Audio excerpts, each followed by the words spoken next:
uncover the hidden, truly tragic reality behind the Spartacus rebellion. You know, we all know the Hollywood legend, right? The gladiator who took on Rome. But the real story, the one we're unpacking today, is far more fascinating and honestly heartbreaking. We're going to look at the data, the tactics, and the incredibly tough choices that define this uprising. As you'll see, this massive rebellion was ultimately defeated from within, rather than just by Rome's military might. Now here's a number that is it's almost laughable when you really think about it. The absolute most terrifying threat to the Roman Republic, an uprising that literally shook the foundations of the ancient world, started in 73 BC with just 70 men. And they weren't wielding state-of-the-art weaponry either. They broke out using nothing but kitchen knives they managed to scrounge up. No treasury, no maps, no grand political strategy. They just had this absolute certainty that whatever was waiting for them out on the open road was way better than what they were leaving behind. So what exactly were they leaving behind? Well, that brings us to Section 1, Escape from Capua. Our story kicks off at a gladiator school in Capua.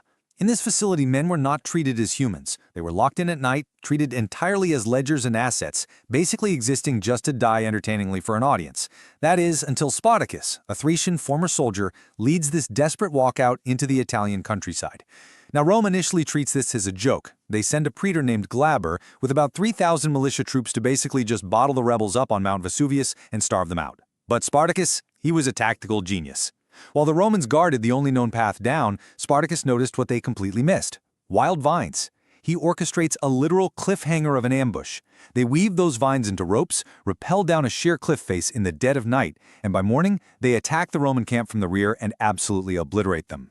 He proved right then and there that an impossible position is only impossible if you look at it exactly the way your enemy expects you to. The scale of what happens next is just staggering. In 73 BC, it's 70 guys with kitchen tools, right? By the end of 72 BC, they have defeated 3 Praetorian forces and 2 massive consular armies. That's the highest military authority Rome could even field. But focus on that middle detail for a second: 120,000 followers.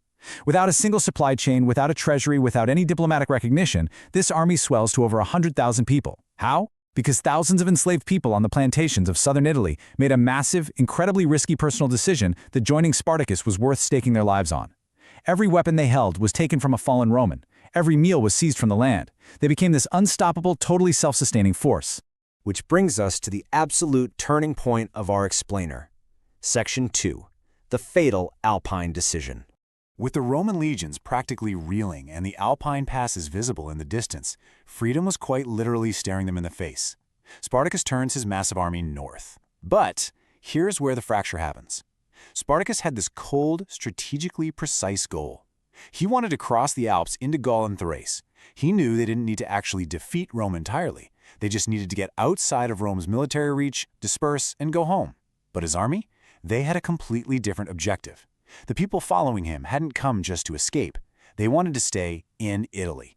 They wanted to raid, to fight, and to accumulate the exact same wealth the plantation system had extracted from them for years. If they crossed the Alps, the raiding ended. And for the army, the raiding was the whole point. So the army basically forces his hand, and Spartacus turns south. And the moment he does that, the window for a clean escape starts slamming shut. By turning away from the Alps, Spartacus gives Rome the one thing it desperately needed: time. Time for the consular armies to reorganize and raise new forces. The tragic irony here is that Spartacus actually tried to save them a second time. The following year, he marches them back up north, reaching the Po River. The exit door was right there again, but the fractured army just refused to walk through it. Entire factions like the Gauls and Germans broke away just to raid the countryside, only to be picked off and defeated separately while Spartacus wasn't there to protect them. With the rebellion just wandering around Italy, Rome realizes they need a totally new strategy. Section 3. Crassus and the Wall. Enter Marcus Licinius Crassus. This guy was the wealthiest man in Rome, taking on a command that most of the Senate frankly felt was beneath their dignity. But Crassus was ruthless, and he needed his terrified Roman soldiers to fall in line, fast. To understand Crassus, you just have to look at this brutal tactic he revived: decimation. When a unit fled from battle, he had 1 in every 10 soldiers in that unit executed. It was this ancient, horrific punishment that hadn't been formally applied in generations. But it sent a crystal-clear message to his men, didn't it? His soldiers had to be far more afraid of him than they were of dying at the hands of Spartacus. But Crassus wasn't just brutal. he was incredibly pragmatic. He realized he didn't necessarily need to beat Spartacus in a massive pitched battle right out of the gate. Instead, he built a wall. And I don't mean a metaphorical wall, I mean an actual physical line of fortifications stretching coast to coast right across the toe of Italy. His whole strategy was containment. He trapped a rebellion in the south, completely starving them of the things they needed to survive. No new recruits from the farms, no new territory to raid, and absolutely no way to march north.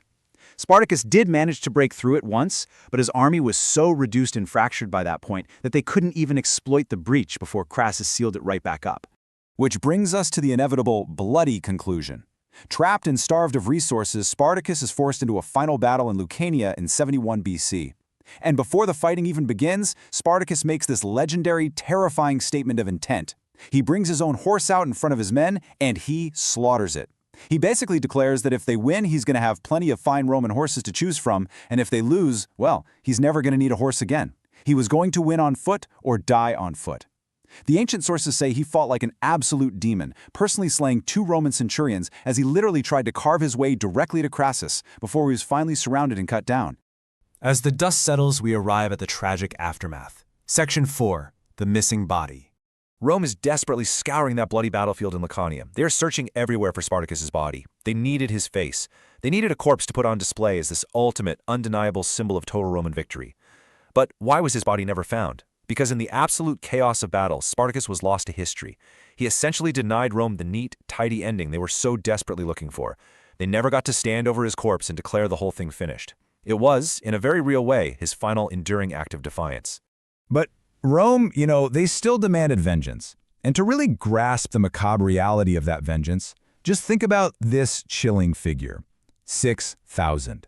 Crassus took 6,000 surviving followers of Spartacus and crucified them along the Appian Way.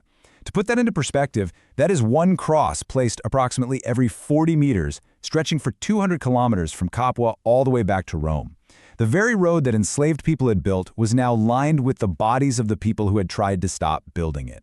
It was a horrifying, inescapable monument to Roman authority. Yet, in a bizarre twist of irony, despite literally saving Rome from its greatest internal threat, the Senate basically snubs Crassus. He asked for a full Roman triumph, the ultimate parade of military glory.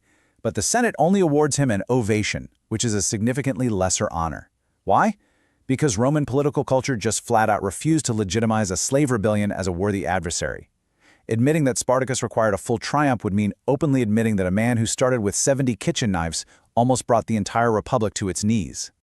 So, as we wrap up this explainer, I want you to really think about the tragic paradox at the heart of all this. Spartacus wasn't outmaneuvered by some superior general. He wasn't beaten just by Rome's unbeatable strength. He found the exit door twice. And twice, the very people whose freedom depended entirely on his vision refused to walk through it. The rebellion didn't fail because Rome was too strong to escape. It failed because the massive army that Spartacus built had completely different objectives than the man who built it.